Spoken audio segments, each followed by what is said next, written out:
Hello everyone and welcome back to the Dark Domain. Now I know a lot of you these videos to sleep. So before you drift off, I thought it would be a fun idea. If everyone could leave a comment to let me know where you are listening from in the world. Also like and subscribe if you are enjoying the episode. Right, let's get comfy and relaxed and let's. James Carter arrived at the apartment just after sunset, his car weighed down with boxes and suitcases. The building stood old and weary, its bricks darkened with time, its windows staring like hollow eyes. The landlord, an older man with tired features, handed him the key with an odd hesitation, muttering something about the place having its quirks. James barely listened. The rent was cheap, the space was big, and he needed a change. Whatever oddities the building had, he would deal with them. The apartment itself was surprisingly well kept despite the building's age.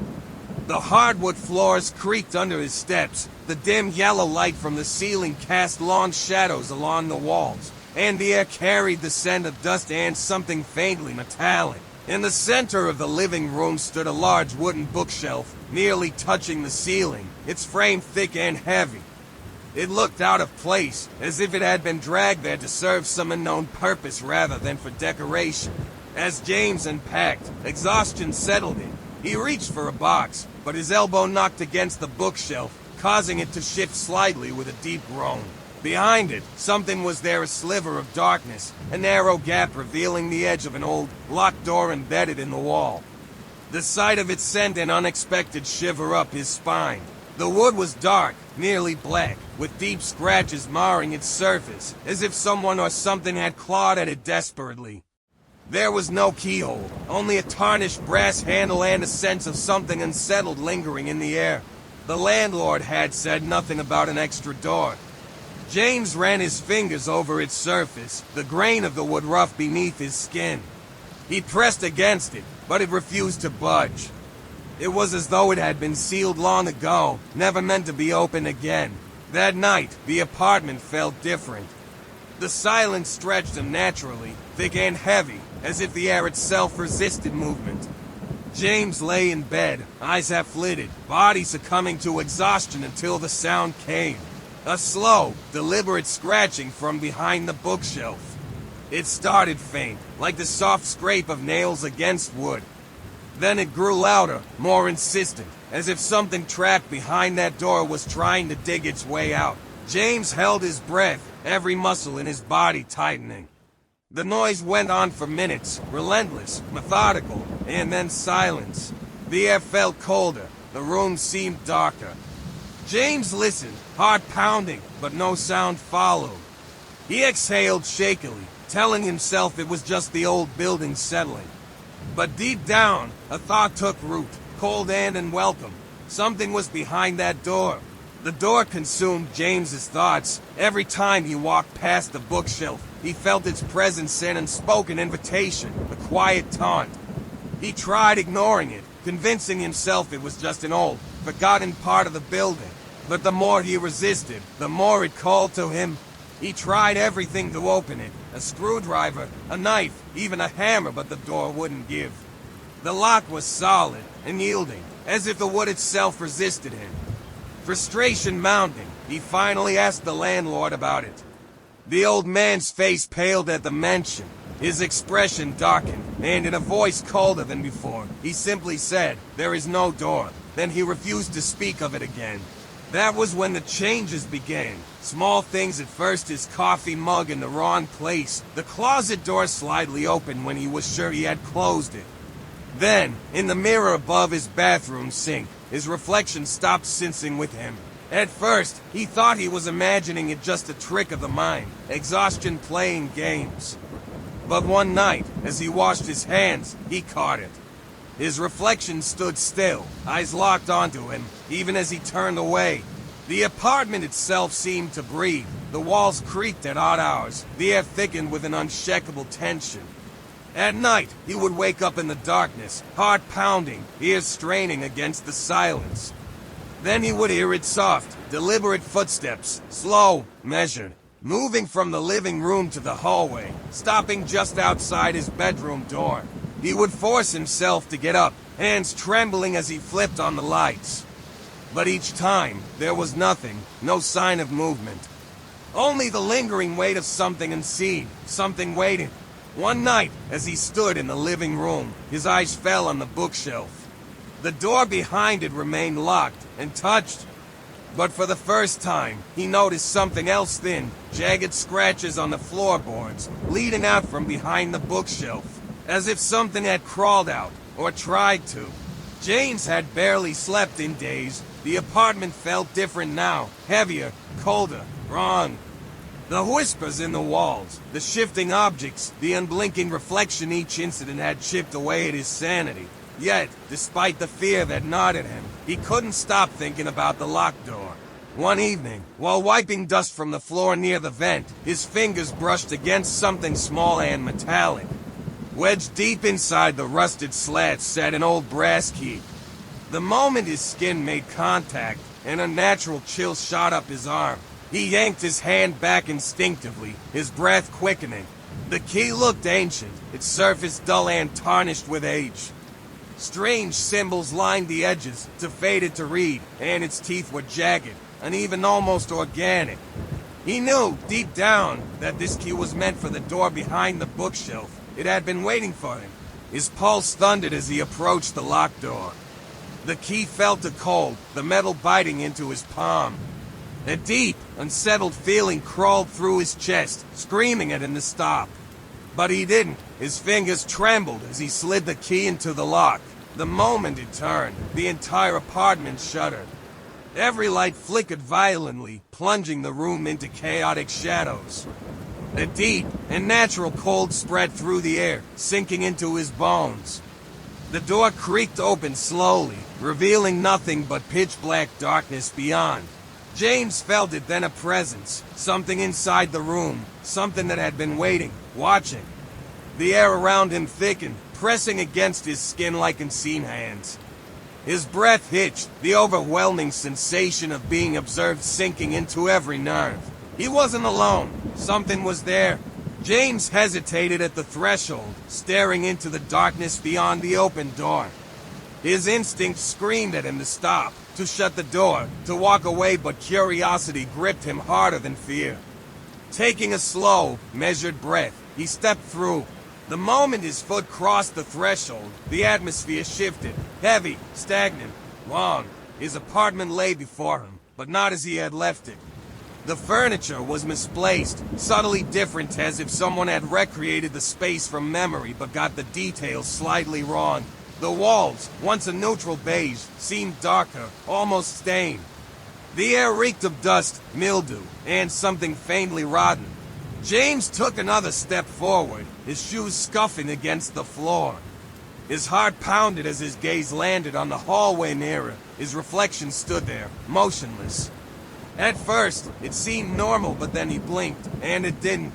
The figure in the mirror continued staring, its eyes locked onto him, unblinking and wavering. A chill coiled around his spine. He turned away quickly, pulse hammering, forcing himself to breathe. A soft sound followed, a faint, almost imperceptible noise breathing. Slow, deliberate, just behind him. Cold air brushed the back of his neck. His muscles tensed, his hands curled into fists. With a sickening sense of dread, he turned, but there was nothing there. The room stood empty, unchanged, yet the feeling remained. He wasn't alone. Something was here. Something was watching, and it was waiting. James moved cautiously through the alternate apartment, every breath feeling heavier, every step echoing too loudly in the silence. His furniture was here, but aged beyond its years. The fabric of his couch was frayed. The wooden coffee table bore deep scratches, and a thick layer of dust coated everything, as if time had abandoned this place. The walls, once familiar, felt warped, subtly twisted, as if the room itself was breathing. His gaze fell to the coffee table. Among the dust and forgotten remnants of his life, something out of place caught his eye: an old, tattered journal. The cover was cracked, the edges curled with age. He reached out, hesitating for a moment before flipping it open. His stomach twisted. The handwriting inside was his own. Flipping through the brittle pages, unease crawled up his spine. The entries were detailed, frantic, desperate. Some were smeared, as if written in a panic. The words repeated over and over, "He's watching me." Through the mirrors, learning me, studying me, he wants to take my place. James swallowed hard. The last entry was scrawled so violently that the pen had torn through the paper. "He's almost ready." His breath itched. A loud bang shattered the silence. The bedroom. James turned sharply, heart hammering. He sprinted toward the noise, his body moving before his mind could catch up. The bedroom door stood slightly ajar, the darkness inside stretching like an open mouth. He shoved the door open and froze. The mirror on the far wall stood empty. His reflection gone. The air behind him shifted. A breath, too close. Cold fingers curled around his shoulder. And then, a whisper in his own voice. "You shouldn't be here." James lunged for the door. His breath came in ragged gasps as he gripped the handle and twisted once, twice, harder, but it wouldn't budge. The cold brass refused to turn, as if the door had fused into the wall itself. His heartbeat thundered in his ears. The air grew thick, suffocating. The apartment around him darkened, the corners stretching, warping. The familiar space had become something wrong, something hungry. Then, from the far end of the room, the mirror changed. His reflection was back, but it was smiling. Not a normal smile, not a simple expression. This was too wide, too knowing, too full of something that wasn't human. The mirrored version of himself tilted its head, its eyes locking onto him with a deep and natural amusement. Then, it opened its mouth. "You shouldn't have come here," it whispered. The voice was his, but not quite, too hollow, too distant. The sound seemed to echo inside his skull rather than the room itself. James stumbled back, his chest rising and falling with panic. The air grew colder, his skin prickled. Then, from the corner of his vision, he saw something that sent ice down his spine. His shadow moving on its own. At first, it twitched, barely perceptible. Then it shifted, peeling away from his feet like spilled ink spreading across the floor. It twisted unnaturally, its form stretching, elongated. Limbs emerged where they shouldn't, joints bending in the wrong direction. James choked on his breath, his feet frozen in place as the shadow turned to face him. But there were no eyes, no features, just a growing void, stretching toward him with impossible intent. Then, the mirror rippled. A hand pale, veined, the long finger pressed against the glass from the inside. Then another, and another. James couldn't move, couldn't breathe. Something was crawling out, and it looked just like him. The glass rippled like disturbed water, distorting James's reflection until it wasn't his anymore. A pale hand identical to his own but too thin, too long emerged first, pressing against the air as if testing its solidity. Then, slowly, it pulled itself free. James stumbled backward as the figure stepped out of the mirror. It looked exactly like him, down to the last detail, the same tousled brown hair, the same sharp cheekbones, the same trembling fingers. But something was wrong. Its skin was too pale, almost gray. The veins beneath it pulsed faintly, like something struggling to stay inside. Its eyes were hollow, dark pits where emotion should have been, and its mouth stretched too wide, too eager. It smiled. "I've been waiting for so long," it whispered. Ice! That was the first thing he felt, and unnatural, bone-deep cold, spreading through his skin like frostbite in an instant. The grip was too strong, unyielding. He gasped, instinctively trying to pull free, but it was like being caught in stone. The doppelgänger tilted its head, watching him, its fingers tightened. "I want to live," it breathed. The words sent a violent shudder through James's body. The thing's grip tightened further, pain blooming beneath his skin, as though the fingers were burrowing into him. Then, the final whisper, soft, gentle, "Hungry, and you need to stay." James yanked his arm free. The doppelganger's grip left a lingering, icy burn on his skin, but he didn't stop to look. He ran. His heart slammed against his ribs as he lunged for the door, twisting the handle with desperate force. The door flew open. He stumbled through, barely catching himself, but something was wrong. He was still in the same apartment. His breath itched. The furniture was still misplaced, the air thick with decay. The walls felt closer, subtly warped, as if the room had shrunk without him noticing. The door behind him slammed shut with a force that rattled the floorboards. And then silence. The doppelgänger was gone, but the apartment wasn't empty. The whispering started soft at first, slithering through the air like breath against his ear. James. He spun, his chest rising and falling in frantic, uneven gasps. The voice came from everywhere, not from a single place, but from the walls, the floor, the air itself. "Why are you running?" James backed up. The floorboards creaked beneath his weight, but he wasn't the one making the noise. The furniture moved, the couch slid an inch closer. The coffee table trembled. The bookshelf against the wall groaned, as if something inside it was shifting. Then, the lights flickered. For a split second, the apartment changed. The shadows in the corners weren't shadows anymore. They were figures, watching, waiting. James's breath left him in a shudder. The lights flickered again this time. The figures were closer. Their limbs were long, their fingers twitching, their heads tilted just slightly too far to the side. James turned, desperate for escape. His eyes landed on the mirror in the hallway, and that's when he saw it, his real apartment. Through the mirror's surface, his home was as it should be: clean, warm, real. And inside it, sitting at his desk, was him. Or rather, the other James. The doppelgänger sat comfortably, flipping through pages of James's notebook, a smug, satisfied smile on its lips, as if it had been here for years, as if this had always been its home. James staggered back, his mind racing, his voice caught in his throat. The other James looked up and smiled.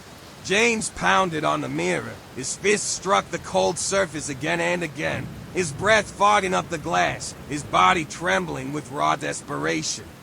The mirror didn't shatter, didn't even tremble. It was no longer a reflection, it was a window into the life that had been stolen from him. Beyond the glass, the other James settled into his place with effortless ease. He sat at the desk, flipping through papers, his posture relaxed, his movements smooth to smooth. His phone rang, and he answered it with a casual smile, speaking in James's voice, living James's life. James clawed at the surface, but his fingers left no marks, no evidence of his presence. His lungs burned from screaming, but no sound passed through. The glass was thick, impenetrable, a prison without doors. Time became a blur. There were no clocks in this place, no shifting sunlight, no ticking of minutes. Only the endless gloom of the mirror world, the stale air, the unbroken silence. Days passed, maybe weeks. At first, the mirror mimicked him. His movements were copied, his gestures mirrored by the figure on the other side. But then the change came. His reflection stopped following. It didn't mimic his raised hand, didn't tilt its head when he did. It wasn't his anymore. It belonged to the other James. He was no longer a reflection. He was nothing. The apartment around him darkened. Shadows stretched across the walls, whispering in low, mocking tones. Shapes moved in the periphery of his vision, their laughter soft and human. The furniture decayed, the walls sagged inward like rotting flesh, and the air became thicker, suffocating. James turned away from the mirror, but there was nowhere to go. Only endless, shifting corridors that led nowhere, the walls pulsing as if the entire world was breathing.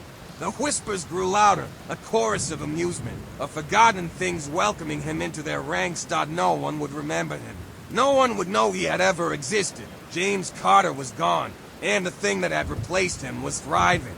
The apartment stood quiet, waiting. Weeks had passed since James had disappeared, though no one in the world knew he was missing. No missing person reports, no concerned friends, no traces left behind. James Carter had never existed. A new tenant arrived, young, eager, completely unaware of what lay hidden behind the bookshelf. The landlord handed over the keys with his usual, vague warning about the building's quirks, but the tenant barely listened. The rent was cheap, the space was perfect. The first few days passed uneventfully. The bookshelf remained in place, the apartment undisturbed. The new tenant settled in, unpacking boxes, making the space his own. He never noticed the door behind the bookshelf. Not at first, But then small things began to change. His reflection lingered too long in the mirror. At first, it was just a trick of the light, a flicker of movement when he wasn't looking directly. But soon, it became undeniable. One night, as he brushed his teeth, the air in the bathroom felt thicker, colder. He raised his head, eyes locking onto his reflection. His own face stared back. Then, it smiled. His hands never moved. His lips remained still. But in the mirror, his reflection grinned. His toothbrush fell from his fingers, clattering into the sink. His stomach twisted as a sickening wave of rawness crashed over him. Behind the glass, in the darkened abyss of the mirror world, James watched, silent, forgotten, trapped. His mouth opened in a soundless scream, his palms pressed against the glass, his desperate, pleading eyes wide with terror. But the new tenant couldn't see him. The cycle had begun again. And somewhere, the other James was waiting.